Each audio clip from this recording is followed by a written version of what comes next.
I think the people who are listening to this, like they struggle with the ability to do a little bit of sales, do a little bit of marketing, do a little bit of product, customer support, account management. And I think if you're a go-to-market generalist, you do have to wear those hats for a while until you either have a full-fledged sales team or a sales leader. And in those times, a lot of the challenges come from the follow-up game with sales. You have a demo, and then you have an email with like the follow-ups, and then crickets, and then you're like, okay, I'm going to follow up. And I think we all have seen the cringe email follow-ups of, have you checked out my email? Have you gotten a chance to read through the deck and proposal that I've sent? And so you kind of like run out of things to say. And so Brady, one of the big reasons why I wanted to bring you on, because one, you're my boy, but two, you put together this really great framework for yourself, a playbook for follow-ups, and would love for you to talk about that today on the call. But maybe like take a step back and like let's rewind the clock a little bit before we go into your actual like follow-up playbook, which is for you, when did you realize you needed something like this? And maybe kind of give an example, like give it an explanation of what it is that your follow-up playbook. But then like when did you realize you actually needed it? Yeah. So first of all, thanks for having me, Drew. Great to be on the podcast here. But looking back at my sales careers, I've been in sales for about 8 years now overall, and everyone remembers the early days when you're starting out. You have absolutely nothing to go off of. It's like a young, kind of smaller startup. There's nothing really figured out of that company either. So you're kind of like going off a whim and figuring out what emails to send, how often to send them, that kind of thing. And in the early days, like I'm not ashamed to say it, I stepped on a lot of toes. Like I made a few clients kind of mad at me because I would email them too often, or it's like every email was kind of full of redundancies. There just wasn't much of value in the way I was approaching the conversation. So I had to take a big step back and be like, okay, like what is a reasonable frequency for me to be emailing them, dependent on the merchant size or like the client size, prospect. Also, like what should I be emailing them, right? And that second part really came from me trying to understand the customer as much as I possibly could. Like, given that I work in e-com, it's like I actually started my own brands for the past like 10, 15 years. I've owned like 2 or 3, just partially so I could understand like what was going on inside the head of my customers too, that I'm reaching out to, right? Because Yeah. everyone thinks, especially in sales, it's like, oh, the entire world revolves around our product, right? Our product is the end all be all. It will solve every single problem. When in reality, it's just the drop in the bucket of like a director of e-com's entire tech stack, right? So it's like, when should I reach out? That's like one of the key points. And then how can I push on the value in terms of how it tangentially can branch off to the other apps in the space too? That's like the two biggest points that matter. That's so good. And so for people that maybe don't know exactly what loop returns is, you just want to give a quick like synopsis of what that is, because to your point, like, yeah, that's loop returns is one thing within the entire tech stack of an ecom manager or marketer. Yeah, absolutely. Yeah, Loop Returns, it's been around for about 8 years now. We serve about 5,000 merchants on Shopify. It's a Shopify-only returns platform, so we help with the automation and retention of customers in that post-purchase world where it's more important than ever to make sure that customer experience is up to par, especially with how much distraction and competition exists across the e-commerce market. Yeah, cool. And so like when you started, correct me if I'm wrong, you were mostly taking on the SMB merchants, but maybe you want to break down like what is considered SMB at Loop, what's mid-market, what's enterprise. Yeah, and that it's funny you ask because that definition has changed probably 7 different times. It's kind of a constant sorting matter. Like, how can you like differentiate customers, right? Because initially it was based on like return volume, and like anything below 2,000 returns a year was considered SMB. But as you can probably tell immediately, that's not exactly applicable to the entirety of the space, right? Like a return volume, only one target segment. So now it's based off like order volume. So it's like I think below 20,000 orders a year, something like that. Enterprise is more so over 300,000 orders a year. So yeah, I've had the privilege to hold about 8 positions in the Loop company over the Yeah. past 4.5 years. So yeah, I started as in the SDR space, kind of like worked my kind of magic there, and then moved into the SMB space. There was like kind of the first promotion hire there as well. Yeah, that's so dope, man. And from your perspective, do you feel like your being in the trenches in the SDR helped you kind of frame out what you thought the follow-up game is going to be? Because for most SDRs, you just are kind of given hey, here's the email sequence to run, and then just go run it and just add people to it, right? And obviously there's some nuance to that. You have to also kind of come up with your own email cadences. But if you're kind of new to returns, it's kind of like you just take the playbook. So when you built your email follow-up framework, which was like more mid-market, did you kind of take some things from the SDR playbook that you had, or like, yeah, how did you start to formulate the follow-up game and being in the mindset of your customer? Yeah. So in those early days, especially when it was high frequency merchant base, I was dealing with like probably at least 10 different net new conversations a week. It was very much looking at it from a transactional lens. And I don't mean that in the sense where it's like, oh, you meet a customer, show them the product, give them a price, and ask for a yes or no. Like, I think that's what everyone thinks of when you're transactional. When really what it was is like a very quick assignment of value. It's like I meet with a customer, do some quick discovery, like see how we can help. Like looking back 4 years ago, there was really one of two paths, right? Either retention or automation. Very simple to get down there. It's like, hey, like this is what we can do. Is that impactful for you? Yes or no? And that's the more transactional nature to it, instead of like going deeper into like the why and how and things like that as you like get up in the deal cycle. So working early on, especially as an SDR, like in developing that fearlessness to kind of email merchants a lot or like client prospects a lot, essentially gave me I feel like an edge as I continue to move up the hierarchy in sales. Because even now that I'm in enterprise, I'm like, oh, I'm not afraid to like email someone prospects like 3-4 times a week. Like, if that's the rapport we've built and that's what matters, I'm going to do it, right? It's case by case. But some merchants, some prospects, like email for 2 weeks, so like they're gonna lose their mind on me. So it's really a balancing act, but you apply it like the logic as you continue to scale up and like understand just who the persona you're talking to, right? What their personality's like. Yeah. Ooh, that's good. It reminds me of like when I'm creating like email sequences. I think for marketers, when we create email sequences, sometimes it's like, all right, we're expecting like what the response will be, and we maybe create anywhere from if you want to go really small, like 3 to 4 email cadence sequence, and some as like high as 10, 15 plus. But sometimes when you're taking those sales deals, if you're a go-to-market specialist, sometimes you're taking these sales calls, you do the demo, and then it's like, all right, well, like I don't have like a cadence for them. So for somebody who's trying to figure that out, like what would you recommend as like first principles for building out this kind of follow-up cadence? Yeah, for sure. Like typically looking back, it's really about them giving you permission to bother them. For lack of a better sentence. Because early on in the conversation, if it's very clear that you agree on the value of the system that you're discussing, it's like, okay, we know that this is going to help your business in an impactful way. You've just given me kind of subconscious permission to like also kind of follow up a lot about this, right?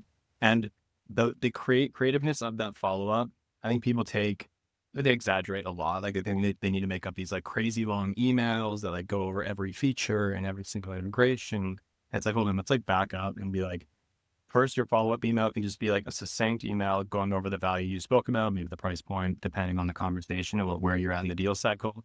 The second follow-up, I usually do like 2 days after. So like, hey, like, question. I know we wanted to give you some time to like sit on it and go over everything. Have you had a chance to do that?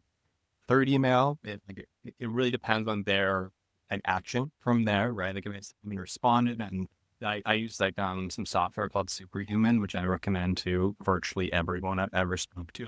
I should have a sponsorship with them by now, given how much of a fan I am. But you can obviously tell when they've opened it and how often they've opened it. So if they have like high frequency open rate there, I'm definitely increasing the frequency of my follow-ups, as well as like working in some calls from there to get them like back into the cycle if they're starting to fall out of it.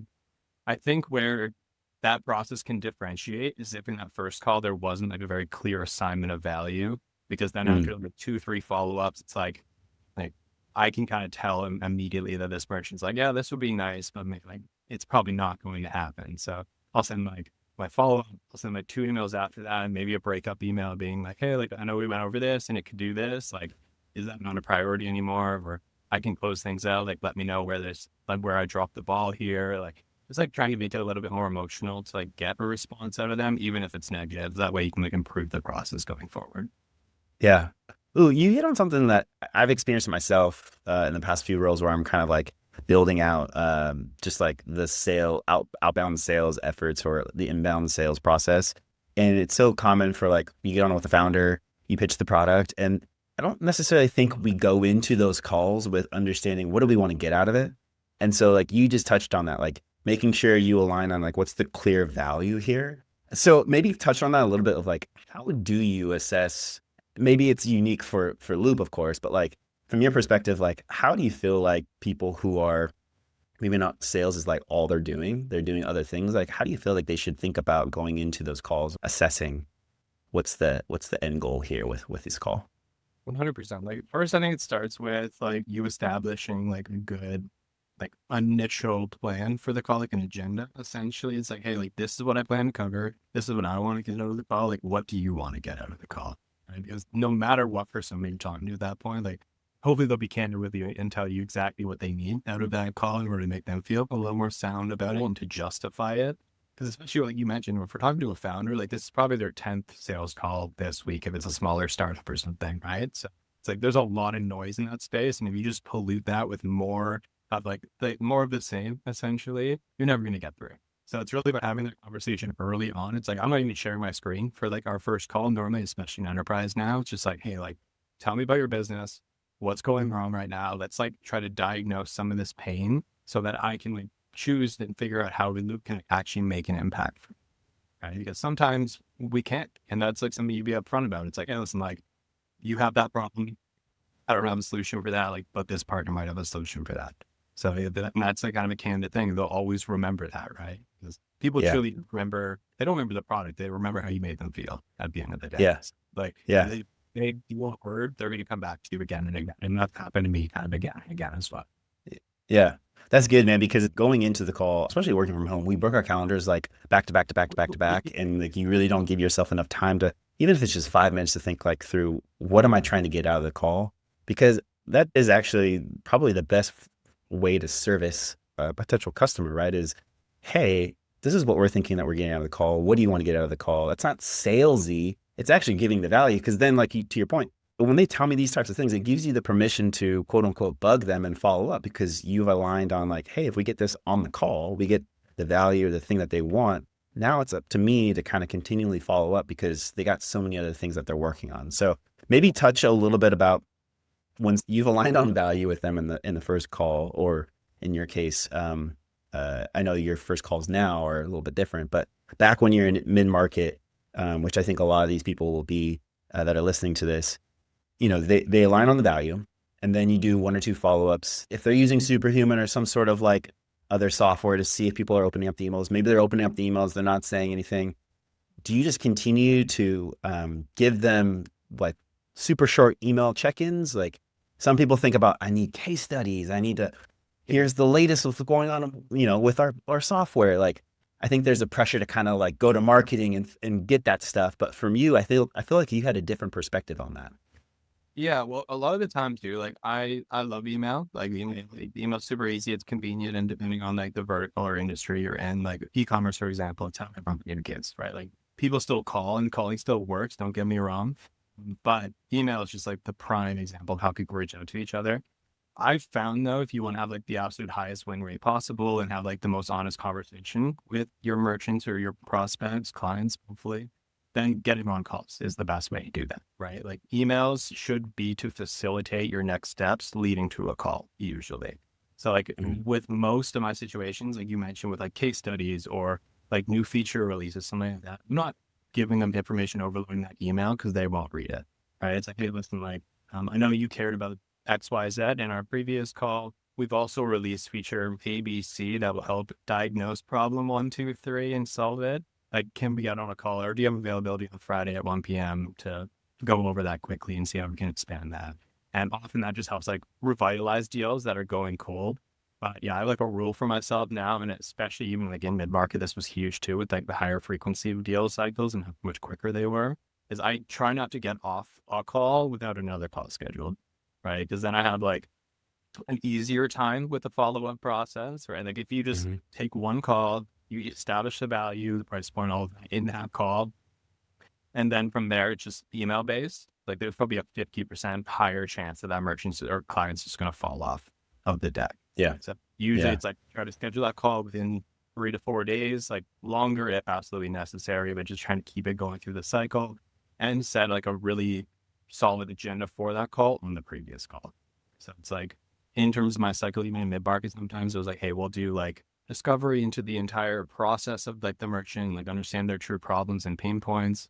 I'll show the demo and see if that solves their pain points as I kind of customize it and like present it to them. And then for the Hmm. next call, I'll do like ROI pricing. So I'm set like Yeah. all agenda that they care about. Sometimes they don't love waiting for pricing till that second call, as I'm sure everyone listening to this can kind of relate to. But it's really just a matter of bandwidth, like what you're willing to show them up front and how long it takes to find that value pretty much. Yeah. Ooh, that also reminds me of like I felt like when I was at Loop or just even into any other previous sales jobs, there wasn't necessarily guidance on, hey, here's kind of the process you should be building from your calls to the follow up to the next call. So what would be like your suggestion of like just bare bones, simple like framework that someone should be thinking about as they build out their approach to the goal from a first call to get them to the second call to get them to the third and fourth? So for the first thing I would do is like one, understand the space you're in. So look across how large is my deal size? How much consideration is this going to take? And once you have like a good idea of that, and obviously the product, you can then think about how many calls this will take and how long this should take to close. And you can look at the space as like an indicator of that, right? Because if typically if you're closing a deal under $50,000 a year, like no reason that can't be done in a month. Like looking at just historical across the space, depending on obviously the industry you're in, like that can vary a lot, right? But from there, it's really a matter of testing it out. Because like when I started, for example, like at Smile, like I was like full cycle. Smile was the company, Smile.io was the company I was at before Loop. And I was like full cycle rep, had never sold before. Had some pretty good coaching from my manager, Shane, at the time. And like he kind of taught me everything I knew about sales at that. But of course, I was like fresh. I was like really hungry. I was like 20 years old. I was like, I want to figure some stuff out and like want to break the system here, like get really creative. And some things worked, some things really didn't. Right? Some things I was able to bring to Loop, some things I wasn't at all.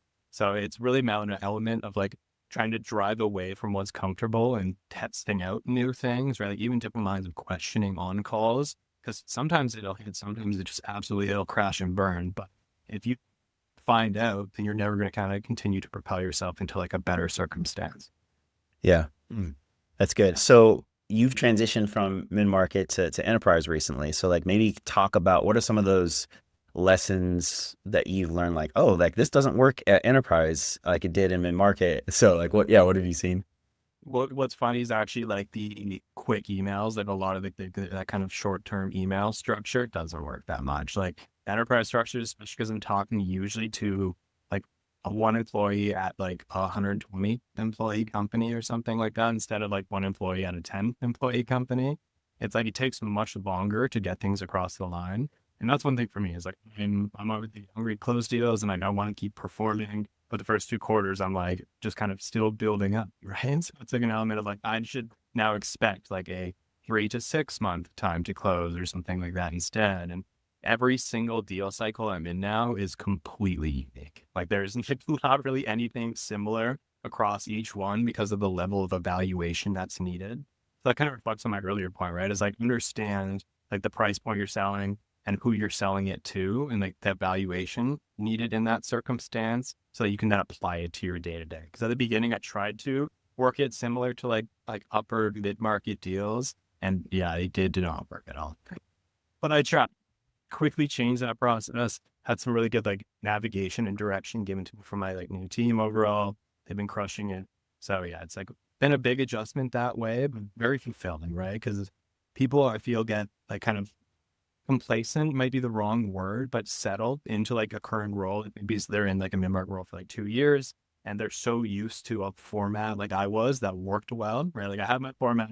I knew it converted at X% each month. I knew exactly how many meetings I had to have to close X dollars at the end of the month. Like it was extremely systemized.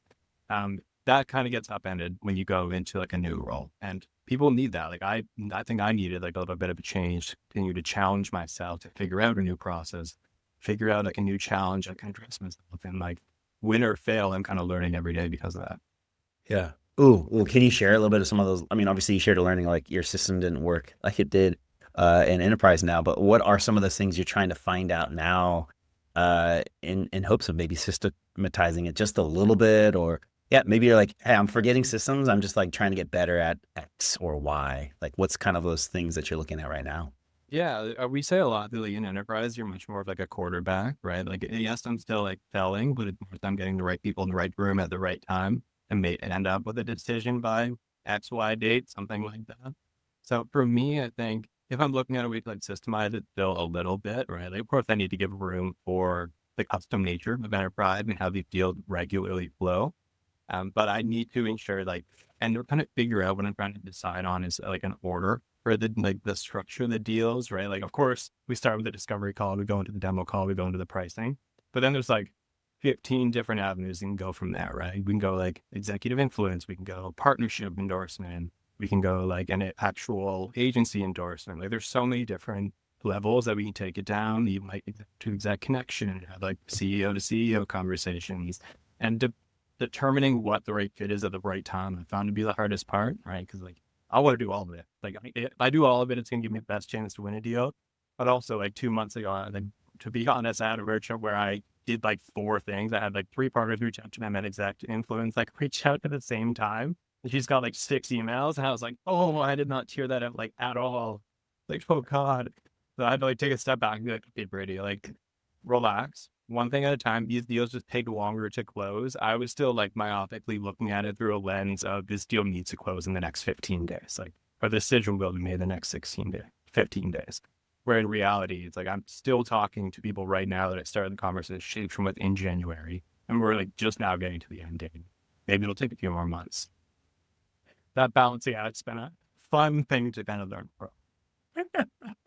Oh, that's so cool, man. But I can totally see that right now. You got like the agency, you got like three tech partners, like your inbox is just like flooded with heard about Loop? No, that's funny. But what you're saying and hitting on right now is like there are multiple different modules, right? Like you got this play. It's kind of like to take the quarterback analogy, right? It's like you're in the red zone, you have like a list of plays you can work with. You got 2 minute drill, like you got this many plays to work with. And so like it goes back to I think what you shared was when you go on those calls, you have an understanding of like what they're trying to get out of it. And because you've done the reps and you understand the industry and you've been in it for a while now, you kind of know like the typical decision process. Yeah. And then now it's just a matter of like, what's the right module to put in right now? I could do all of them right now, but like, what's the one that's going to give me the highest leverage? So maybe that's something to kind of like double down on right now too. Let's just say you're going to be the head of marketing slash sales. Usually it's the head of growth. That's the title I typically see for somebody who's a GTM generalist. Like for somebody who is going to be doing sales, um, and they have a kind of a bit of understanding of like the market, what do you feel like are some of those like big modules that they should be focusing on? Is it like going through the partner route? Is it like the exec to exec? Because when you're a startup marketer, you usually have a lot more connection with the founder that you can bring into sales deals and things like that. So are there any like 1 to 2 things you should think about if you're kind of taking in that type of role? Yeah, for sure. I'd say like first of all, partners are absolutely your friends, right? Like that's one thing that I've done, especially as I moved to enterprise, like I'm a lot more acquainted with is our partner team and how they reach out to people who know things that I don't, right? Surprising enough, I don't know everything. So there's a lot of different avenues, especially if you're newer in the space and the companies you're in the space where you should absolutely employ or like partner with like an agency or a consultant or someone who's been in the space for a dramatically longer time than you, because they'll be able to impart some wisdom on you that you'd never really be able to pick up without doing that 10 years yourself, right? So it's like the Yeah. easiest way to expedite that informational game. So I think getting someone on your side that can teach you essentially. So that's a great way to go about it. The other way is just being flexible, right? When you look at a marketing and sales department, like of course we all know like the memes and stuff, like the two departments butting heads and that kind of thing. But in reality, like you just want to make sure the departments are growing in the same direction, right? Like I think it's easy sometimes for like a product team to be thinking about product in a completely different way than sales thinking about value assignment, right? So like having alignment across all of those internal, like I guess different departments, co-departments is what can like really breed success, because that way like the sales team is communicating right with the product team of like what they're hearing from the market base and what direction they need to like develop in. Marketing is understanding, you're kind of in the middle, understanding like where product is developing and how sales is selling to kind of spread that image to a wider audience. And in some cases, those three different departments are one person in a company, right? And that can be great too. So that means you have full alignment with yourself as you continue to follow those kind of established pillars as well. Yeah. Yeah. On the butting heads, I think so much of it, like you said earlier, every deal that you've been working on within the enterprise is unique. It's a snowflake. And so marketing gets hounded with like, okay, I need all these case studies and then these one pagers.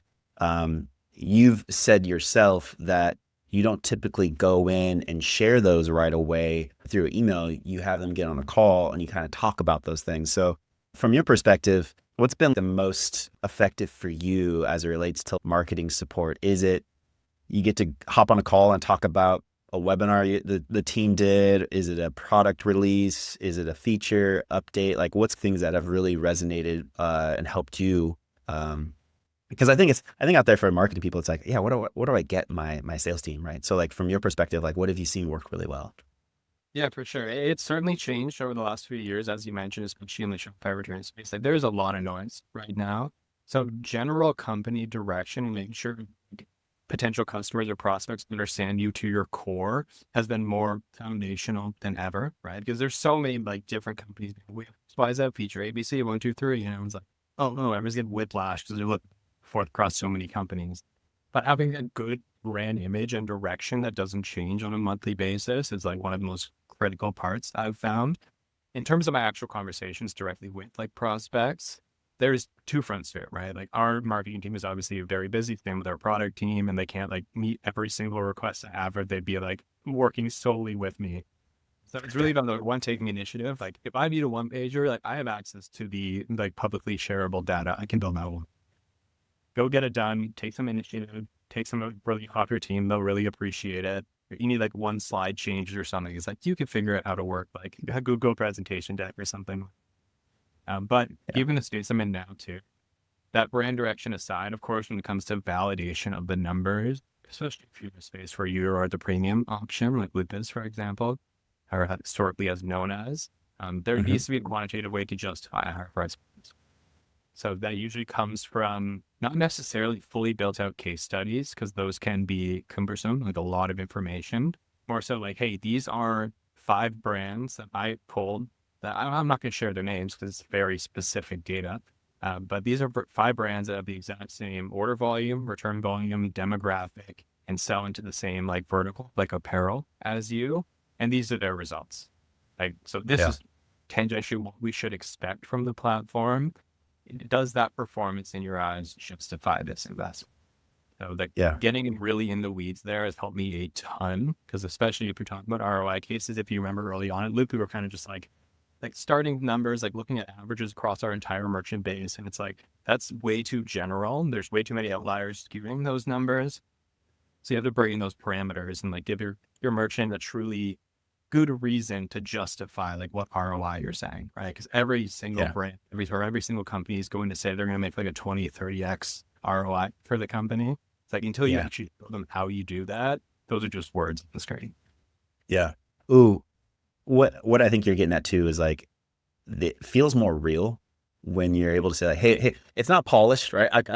Yeah, I can get you a case study, but like it feels polished. It feels like it's kind of course you're going to do a case study on a brand that says yes, right? Like, so for you, and not to say like you're pulling data that companies don't want you, that customers don't want you to pull, you're essentially anonymizing, that's not the right word, anonymizing the data, Yeah. not showing who it is, but you're saying, hey, these are similar brands. And if you're really getting into the nitty gritty of like screenshots or like a screen share and show them, that feels so much more real. And like, okay, this you're showing me proof that this product can do what you guys are saying it can do. So I love that, right? And I think pulling 2 to 3 examples is better than pulling a swath of the entire portfolio of 5,000 merchants. Like some of that stuff's enticing, like it works for headlines, right? But like when you go into an actual sales conversation, people want to see very, very specific, similar brands to them. Yeah, and they also want to feel related to, right? Because at the end of the day, like, I might just show a high level, hey, yeah, this is what our merchants typically do. They retain 30 to 80% of revenue. Like, okay, that's great, but like, I want to feel related to. I want to feel understood. That's why, like, even though I'm mentioning all these different pillars, especially in the sales process and marketing process of reaching out, it's like so important to be a human in between those pillars. And just have a conversation, like relax. You don't need to be scripted. Just like get a good understanding, get a good rapport, and that's going to beat out like 9/10 of the conversation or of the competitors. It's just you being like an understanding and like chill human, like overall. Yeah. But yeah, I want to relate back to one thing that's especially around case studies. I find they're better at early, like pre-sales cycle. So when they go early on the site and they see like one or related merchant that has done a full case study, so clearly has confidence in the solution, that's a good way to get them into the sales pipeline. From there, it's usually about like one, the specific data, as I mentioned. Sometimes case studies are nice. I can't say they've ever like helped me win the deal. Like from there, I think they're much better about initial conversion, like tactic there. Mhm. But then from there, like even a direct merchant or a client endorsement has been insanely great for me. Like I can't say in any case I've ever lost a deal that I've given a client endorsement to. With that, but it has been great because you have a really like relatable customer talking to another customer about you, and you're not part of that conversation. It's like, I'm going to back off. You give your honest, candid thoughts and let me know how it goes. That's pretty much Yeah. wildly valuable like very late in the sales cycle. That's something I feel in theory, it sounds great, right? On paper, it's like, yeah, customers talking to like potential prospects. But as we know, like you don't want to wear out those brands, right? That I need to get like 3 calls lined up for this brand. Like, I don't, but then I guess what you're speaking to, which I want to just hit on is like how important it is to have some part of the go-to-market team and strategy to have constant interaction, a human interaction with existing clients, because that just gives you a bigger pool of customers to go use for sales deals. And so for me, I feel like it's so worth it to invest some sort of person on the go-to-market side just to do that. Like typically merchant success has that and you have like, the best top customers, but like, honestly, I feel like there's another element that needs to be put into that. I'm just kind of going on a riff right now, but I think that's just so necessary, especially now, given like where go-to-market strategies are going, and everyone's kind of trying to recreate their playbook. So you've seen transition from like SDR, SMB, mid-market to enterprise. Things are changing with you just being out loop. But how do you see, and as you guys are talking as an overall team go-to-market, like what do you see changing that you guys are like, all right, we're gonna place some bets on this. Here's some things maybe we don't know yet. Here's some things that we're gonna keep. Like, how would you kind of like classify those in those 3 buckets? Yeah, I would say like typically right now, especially as we're looking into development, I would speak for my product or executive team in any way, just the way that I've personally seen it is we do not want to chase the things that are flashy. We want to chase the things that run in parallel with us that will actually make a difference to our current existing base, right? Because I feel like, a lot of different companies these days, when they think about expansion, especially like vertical expansion, they don't really want that horizontal, like going into the same space. They think about it obtaining like a completely different customer base, when really a good way to think about it, because your current customers are essentially running your business. They're giving all the revenue for it. So a clientele that you have to appease. So how can we continually add value to them to not only justify our price point in like uncertain economic times as we're in now, for example, but to continue to grow them on like a net dollar retention level. So like, okay, if we're going to build something on the post-purchase space, what else in the post-purchase space runs tangentially related to what we're doing? I can add value like that, for example, right? Like if we have a returns app, like I don't think we should build out like an email SMS app. They're just completely different ballparks. We're returns experts. What do we know about SMS? And we also had a team that used to run an SMS app. So that's like the one thing I normally focus on, because your current client doesn't give you your absolutely best feedback if you just look for it. Especially as Loop has like expanded to multi-product, right? Like we had tracking now, some other things to come.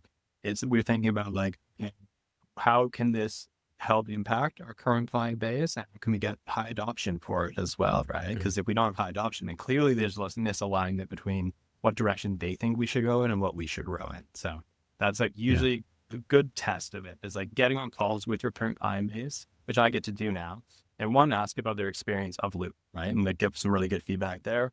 And then also kind of branch that into like an upsell, cross-sell into like different products as well. Yeah. That also too, I feel like is something that gets overlooked. And I'm not sure if many people who are in the go-to-market motions that are doing sales and marketing is they don't get in interactions with the customers once they sell them. It's like, all right, on to the next one. And what you're essentially saying is like, that's going to feed you hopefully opportunities. Well, one's going to keep you in the market, ahead of the market in terms of like, here's literally what our existing customers who have bought us, here's now what they're struggling with, here's what they're thinking about. That can fuel conversations for your existing pipeline that's coming in, but then also makes you think about like, well, how do we need to start talking to new prospects, and how do we need to build our sales motion and marketing motion for them, because they're most likely having the same thoughts, but they're not customers yet. So what do we need to do to meet them where they're at? I like that. Yeah, I That's think good. one big thing too there is like you should really care. Like even if you're in sales, right? Like I think that like, obviously sales has a very monetary drive to it for a lot of people. I'm not exempt from that by any means.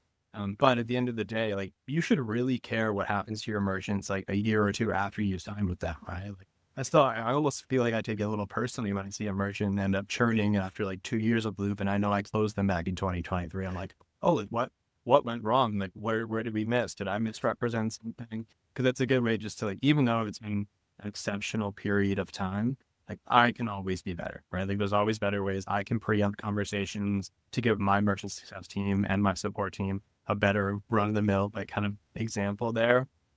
So that's like something I think people should really care about is like, even if you're only in sales and you're bucketed in that silo, what happens to your like clients, you close them and truly think of them like your clients, right? Like even if you don't interact with them, it's like, hey, these are the people I've closed and like I've sold this like idea and this dream to.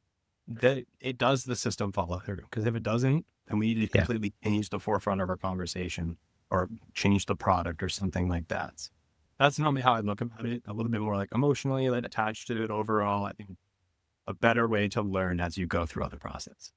Yeah. And this, what I'm seeing in the theme is like, that also ties into like why I think when you had that more systematized motion with your follow-ups and mid-markets, like you truly cared about the product. You believed in the product, and like you believe that you could give them value. And so therefore it's like, I know, and we've aligned on it in the call. So like, I'm just going to continue to follow up with you because I believe in the product, and you've already showed me that you believe in the product. So I'm not going to be an annoyance unless you literally tell me something, like I'll back off. But all Yeah. signs are pointing to, hey, I'm helping you. So Yeah. I like And that you have mistakes that will heart bring you posture. into it, right? Like I'll be the first one. Like when I was a month in, it's a funny story. When I was a month into my sales career at Smile, I started in October.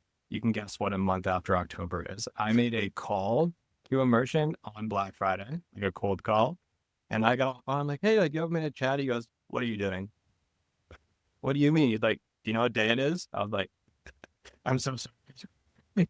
Of course, you can get like too hungry behind everything. At the end of the day, it's like you will make mistakes. You will learn from those mistakes. So obviously, clearly, 8 years later, I still remember that conversation. But yeah, there's also like other times where I email too much and missed an email, and like people will tell you you're the worst salesperson in some reason. Oh, like, I'm still learning. But sorry about that. So it's like a matter of like you will receive some negative feedback, but at the same time, you can spin that to be positive and you can make it into a learning experience. Yeah. That's good, dude. The fact that he actually answered though, too, that's pretty wild. Yeah. Yeah. He was like, what are you doing? I'm so sorry, sir. And I was actually, he did feel bad for me because I've been like, listen, man, I'm so sorry. I'm a month into this job. I just kind of figuring it out. And we were able to meet. He certainly didn't close with me. He gave me the time of day after. Oh, I love that, dude. That's a good story. Those are the types of stories you need to look back on when you're experiencing a hard time transitioning into something that you're learning, like enterprise. Like I think those types of stories also help with like just make it bearable, and like, Sure. hey, I can take this hard part right now. And so I think that's also too why I wanted to talk with you, is it just feels sometimes overwhelming to be like, man, I gotta like do all these follow-ups, and I don't have the mental capacity to figure out like, what do I say in each of my follow-up emails to each different company, right? And I think you've done that very well. Obviously enterprise is different now, but like for you within mid-market and SMB, which a lot of people can do, a lot of like, you've closed a lot of great business and made a lot of great money in those sectors. And so yeah, it's just cool to hear your point of view on that. And actually, that reminds me, you also had said something too, where it's like, I'm just going to focus on doing all of my follow-ups right now. If I have, you know, 40 reminders from my Superhuman app, I'm just going to get through those first. And then like the next day, maybe I'll have two, but like, I'm going to make sure I'm following up before I get into like my my next calls, any other like sales or team meetings. So like maybe touch a little bit on that, because I think that mindset is probably what a lot of us lack in the go-to-market motion. Is like sometimes you just got to do the gritty work right then and there, but it's going to pay off, Yeah, 100%. I say especially like when you're looking at making things a little bit quick moving, like following a more like regimented process, it also can make sales be one thing it never is, and that's predictable in some ways, right? Like, of course, there'll always be an element of unpredictability behind like what you're going to pose or who's going to respond to you, and that, especially if you have the volume, you can like you do a good cross analysis or at least backwards analysis, but how many people typically respond to you and how often they do and what they close for. So you can get a better expectation that way. But looking at like my day to day, for example, like it's absolutely mandatory that I go to get to inbox zero. You use Superhuman, right? Yeah. Yeah. So for anyone like who doesn't understand, it's like you every day the emails pop in and like kind of everything you've planned for that day is in your inbox. Could be like 20 to 100 emails. And for myself, I just clear it out every single day. Takes me like if I have 50 emails, that might take me like 30 minutes, right? Because for me, it's a very element of like very fast decision making behind like each one that comes across and like having a quick recall about that conversation too, right? Because especially in sales, especially in enterprise, one thing I've noticed is you're truly only as good as your last call. If you didn't show up for that call or drop the ball in some way, it could be dead from there, right? Because they're one Mm. that that prospect has so many distractions across the space that if you're not on it, that last call, goodbye. You might never hear from them Yeah. again. So it's like it can be very cut and dry that way and cutthroat in a way, for lack of a better word. But making sure you're staying on top of deals is like the least you can do to ensure, or like, I guess, increase the probability of success. That's why I make sure like half an hour or two, 45 minutes a day. I put on like, a dubstep song or something and just get it done. Just get through it. Make sure you get to inbox zero and like have a better chance of progressing deals, right? Because nothing will kill a deal faster than inactivity, especially. Yeah. Oh, that's good. And I want to end on this one too, because I think this is like so critical. Is you say that and I'm like, bro, like, wow, it took me maybe 30 minutes to do like 5 emails. And the fact that you could do so many, obviously you got reps at it and it just becomes second nature to you. But for somebody who's like trying to figure that out, I don't know if it goes to like understanding what are your responses to the various values that you've aligned on the call, because to your point of view, like totally makes sense to do that. But sometimes I think I personally get tripped up of like, okay, well, I'm context switching, because if I got 10 emails with 10 different brands, well, this one said they wanted this one. This one said they really like this one. And so in my mind, I'm like, okay, let me go to my HubSpot real quick and like see the notes. Let me follow up with that. And then I'm like, oh, this one says this one. Let me like think through, okay, do I need to like give them an update on the product? So like you've obviously like done the homework, and like that's where I'm like, man, how do you do that, Brady? How'd you figure that out to like go that quickly? Yeah, for me, usually like it's an element of memorization. Think a little bit to like memorize where that deal is going and what you want out of it, right? Because I can like now look at like a G Suite, like let's say brand.com or something like that, and know exactly where they're on the deal cycle. So like that's one thing that's helped me evolve deals faster. But essentially, you could get it done at the same time, like having your notes, depending on how you structure your notes beside you, by constantly analyzing what my next step is or what we need to happen to progress this deal, right? Because the email copy that you're sending across, like I rarely send emails that are over like 3 paragraphs long, right? Unless I'm like really trying to get a point across and they're unwilling to meet. Right? Because most of the situations, like I mean, they're pushing for a call or I'm pushing for the close, right? So in that case, a lot of the earlier sales stuff is templated, right? Like if I'm looking at my follow-up calls, I use like a shortcut, put in like my discovery follow-up, done, send that across, like pretty simple, unless there was like something very specifically covered on that call that I'll attach or something like that. But if I have 6 just like net new conversations in a day, I can send those 6 emails in 4 minutes, maybe less than that, because it's just like very systemized that way. But Yeah. then as you go through the process, it gets a bit more longer in terms of the consideration of what you send out, right? Like you mentioned, it's like, Yeah. hey, well, what will work best here? Maybe I want to talk with my manager, talk with my team about what's going to work best, like bring this account to a meeting to go over like, hey, how would you approach this? Because I'm not infallible, right? Like there's certainly a lot that I can be better at. And like I bring those ideas to my team and I'm like, hey, I send across them. Yeah, that's okay. Like I would word this a little bit differently. And I'm like, oh, okay. Like previously, like that hasn't matter, but now it certainly does with a different content. Yeah. That's so good, man. Well, Brady, I really appreciate you coming on and just sharing your wisdom. I'll try to see if I can steal some of your advice to kind of share with the people who are checking out the newsletter, to apply to their follow up sequence and things like that. But dude, love you, appreciate you. Stay on. But for everyone else that's here, we'll catch you next time. Thanks for having me.